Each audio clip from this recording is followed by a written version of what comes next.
ਸਿੱਧੂ ਮੂਸੇਵਾਲਾ ਬਹੁਤ ਵਧੀਆ ਗਾਇਕ ਸੀ ਜੋ ਹੁਣ ਇਸ ਦੁਨੀਆ ਵਿੱਚ ਨਹੀਂ ਰਿਹਾ। ਉਹਨਾਂ ਦੀ ਯਾਦ ਵਿੱਚ ਅਸੀਂ ਤੁਹਾਡੇ ਲਈ ਇੱਕ ਗੇਮ ਬਣਾਈ ਹੈ। ਉਮੀਦ ਹੈ ਤੁਹਾਨੂੰ ਇਹ ਬਹੁਤ ਪਸੰਦ ਆਵੇਗੀ।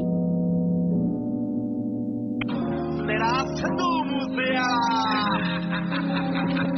ਹੋ ਅਨਲਿਮਟਡ ਚੱਲਦੇ ਆ ਵੈਦੀ ਲਿਮਟਡ ਕਾਊਂਟ ਤੇ ਬਰਥਰੇ ਮੈਂ ਦੁਨੀਆ ਦੇ ਓਪੋਜ਼ਿਟ ਚੱਲਦਾ ਤੇ ਪੈਸੇ ਲਈ ਚੱਲਦਾ ਆ ਨੱਥ ਦੇ ਕਈਆਂ ਦੇ ਤਾਂ ਦਿਲਾਂ ਵਿੱਚ ਰਹਿੰਦਾ ਆ ਕਈਆਂ ਦੇ ਤਾਂ ਸਮਝੋ ਵੀ ਬਹਾਵੀ ਉਹ ਯੰਗਾ ਵਿੱਚ ਇਹਦੇ ਆਉਂਦੀ ਮਿੱਟੀਏ ਤੇਰਾ ਜਿਹੜਾ ਆਉਂਦਾ ਤੇਰਾ ਯਾਰ ਨਹੀਂ ਯੰਗਾ ਵਿੱਚ ਇਹਦੇ ਆਉਂਦੀ ਮਿੱਟੀ। ਕਿਰਪਾ ਕਰਕੇ ਟਰੈਕਟਰ ਦੇ ਇੰਜਨ ਨੂੰ ਚਾਲੂ ਕਰੋ।